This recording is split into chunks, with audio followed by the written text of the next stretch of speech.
All right, welcome into Gun Talk Nation. This Gun Talk Nation is brought to you by Lockdown, Secure Your Lifestyle, and by Springfield Armory. Today on the show, we've got a couple of guys from a company that's really made waves in the world of optics.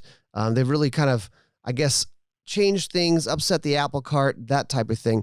And it's a company we've talked a lot about on the show. We've got Marc Vayn and Steve Lemenov from ATN Optics. Welcome in, guys. Thank you. How are you? Thanks for having us on the show. Yeah, it's always fun, man. So ATN, we talk about ATN Optics on Gun Talk Nation.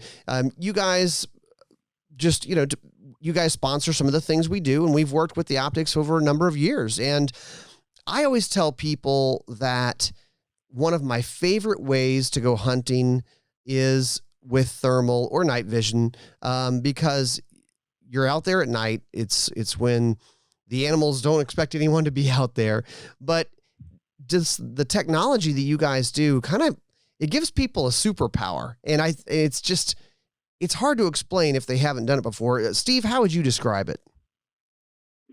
I would actually describe it as a superpower because you could see through white foliage, fog, some smoke, so you're getting that extra sixth sense or seventh sense of visibility, and you could pierce the night. You could use the technology during the daytime and, prey or targets, really light up like a Christmas tree, and you could pick them up a lot faster.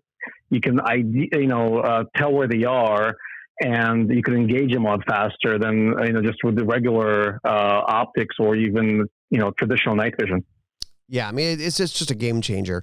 So one of the things that when we talk about optics and what you guys do, and I kind of led with you changed the game on it. I mean, Marc, there have been a lot of changes over the years in this type of technology, the electro-optic side of things. It's not simply just glass and magnification anymore. I mean, talk about how that's changed over the years.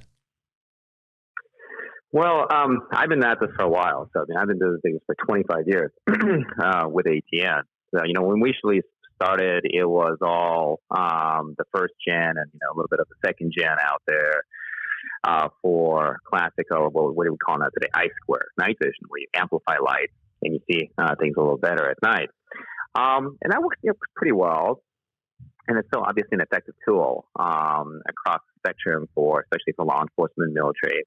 But I tell you, thermal has definitely changed it entirely. When we first started working with our first thermal scope, I think it was maybe like 12, 13 years ago, we made a first model, and it was probably as big as the rifle itself. Yeah. And it cost me like $15,000 or $20,000. It really didn't work well. But, with the modern changes in the manufacturing of chip technologies, everything's gotten smaller, less power hungry, and better, just like your little cameras have. So, what we can put together in a tiny little package now and outfit it at a reasonable price, it's definitely incredible, right? And as Steve mentioned, the changes that you see with thermal versus night vision, standard night vision, is tremendous, right? Your detection ability today to find your target has gone up, 10, 20 fold. You could scan a fairly large area within seconds, right? And you could pick up targets that you're going after. So yeah, it's a huge, huge change. I always like to describe it when you're out there with thermal. It's night. You can't see anything with the naked eye, and it's like the animals are shining flashlights at you. It's like if they're there, there's no way not to see them. Well, I agree completely. Yeah. I mean, Steve, we're talking about the changes in price too. And I honestly, you guys educate me because I don't understand it. I remember when, like you said, thermal was 10, 12, 15 grand back in the day. And now it's just the price keeps coming down. Why is the price coming down on thermal now? Because it's still real thermal.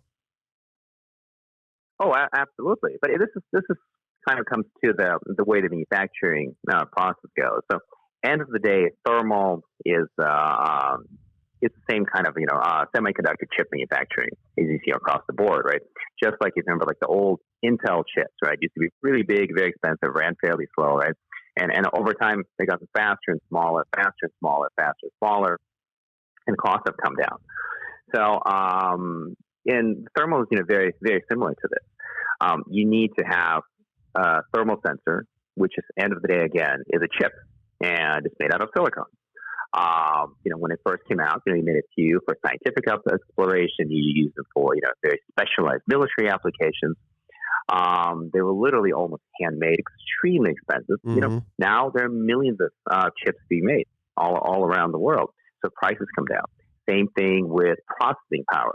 Again, when we started out, I think we used a processor the size of a small mouse, and it required a lot of power. It required created a lot of heat, and it required a lot of chipsets to run it.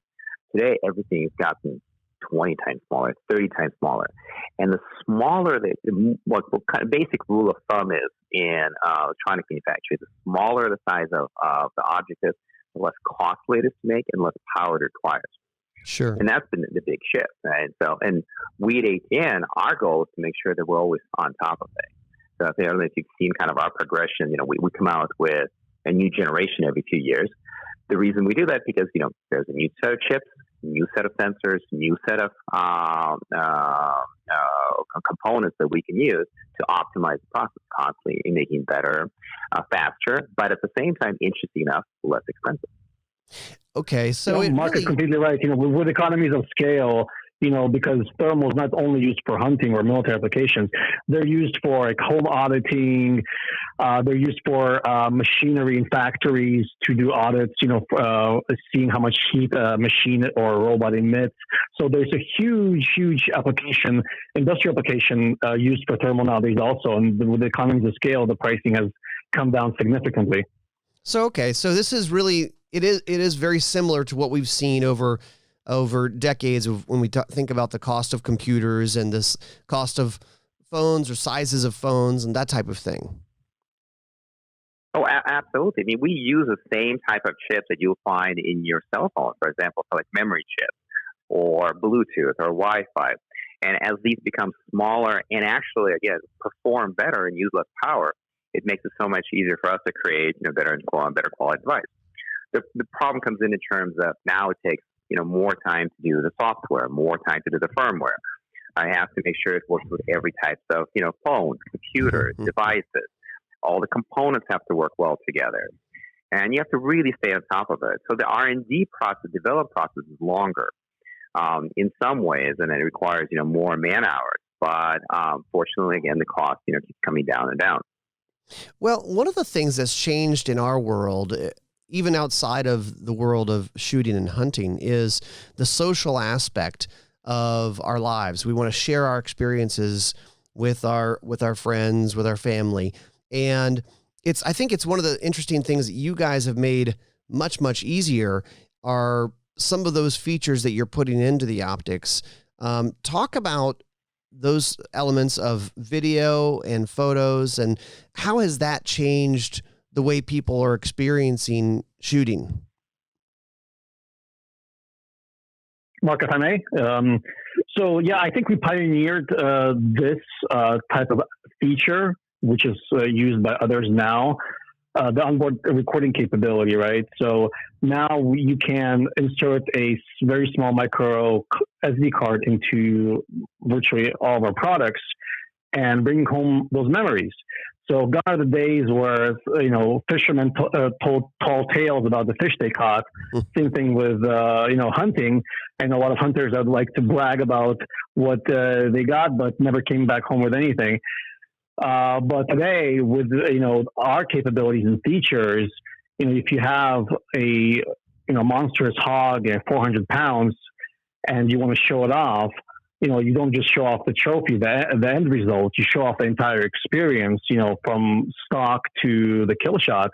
And we are able to give that nowadays to our customers and the shooting sports community, because you can record HD quality video of all your adventures, all your hunts, all your outings, bring home those memories back, share with friends and family on social media, YouTube, at home, big screen TV, and relive those moments. And I think it's a great feature and function, especially with the younger generation today, when they're all, especially with COVID and the virtual learning, they're all stuck at home, either playing Xbox or PS5.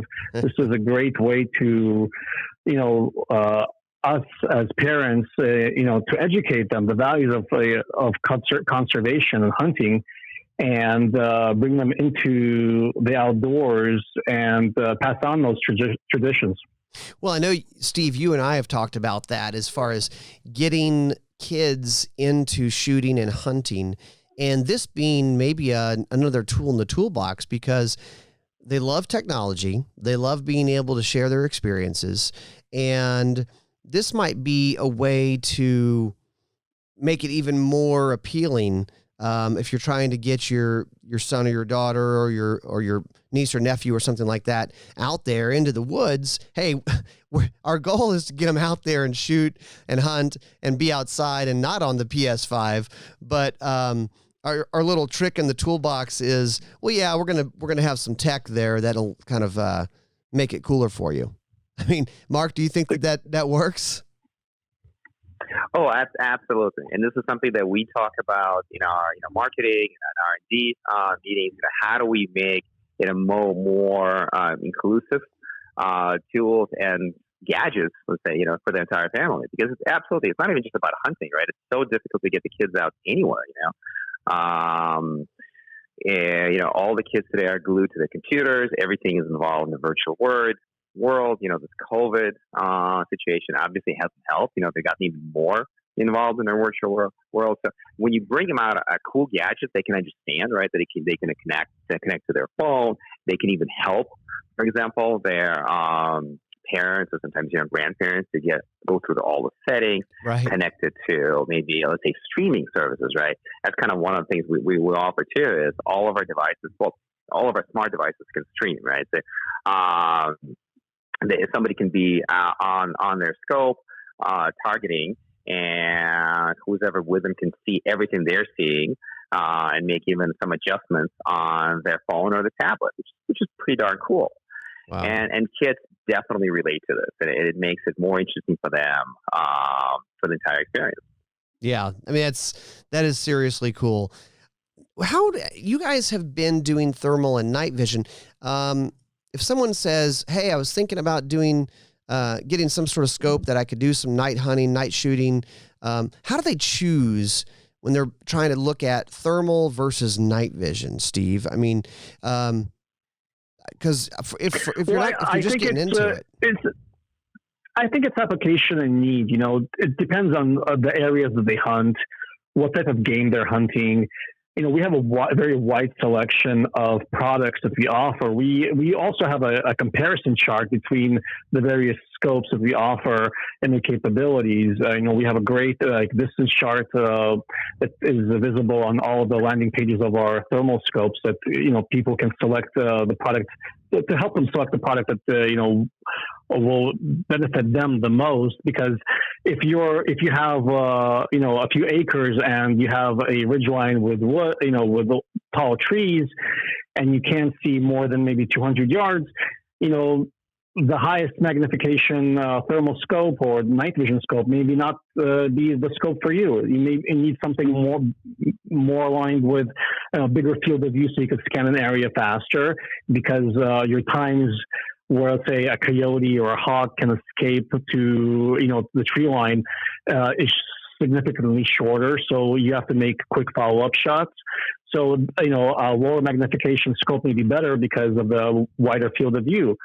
So there's really, we have every kind of, as Ben and Jerry, 31 flavors, we have a scope for every need, basically. Gotcha.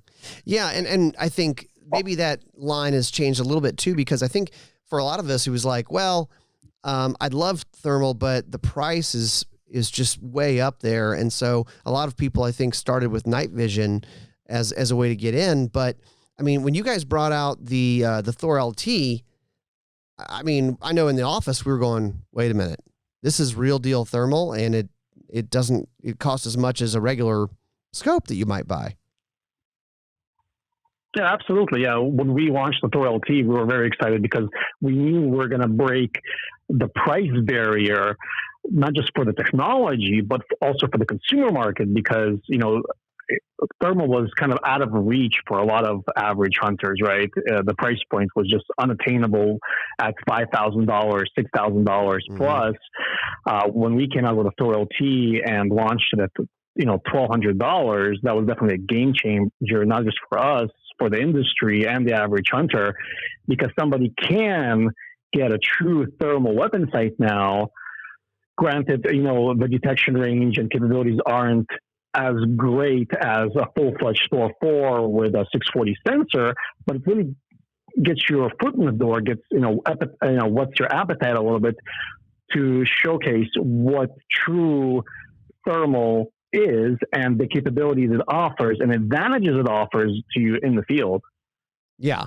Yeah, because if you haven't used thermal before, it's hard to explain when we talk about it being magic or it's like the animals are shining flashlights at you. It's a little hard to explain, but it really is. It really does work that way. Now, you guys have other things, other tools, binoculars, rangefinders. Talk about some of those items.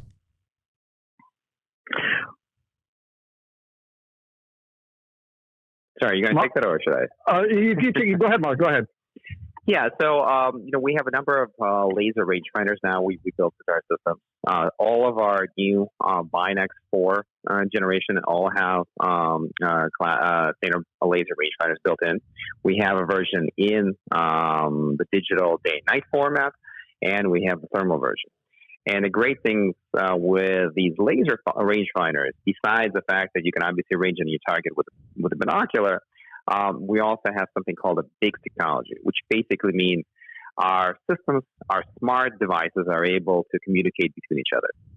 And this is another, by the way, great tool if you're going to be going out hunting as a family. For example, your son can be using the binoculars to range in and find your target, and then immediately transfer the distance information and the angle information over to your scope for you to be able to take the most accurate shot possible. And that works great. Absolutely fantastic. Very easy to use. Works again both day and night, and very convenient tool. Yeah, that's a good point, Marc. And we also, and I'm sorry to interrupt you, and we also just recently launched a new feature, the ATN radar, which we hope to, have more family outings and group hunting adventures going on to facilitate this with our BIGS technology. Okay, so yeah, we definitely wanted to jump into this. So, Steve, since you brought it up, so talk about this radar technology and how it works, and it's actually going to be, or it is available in existing products. Is that right? Yeah, we actually activated it with a firmware update. That's the beauty of ATN products, is we're always able to upgrade and update our products with the latest and greatest innovations we come up with through firmware updates.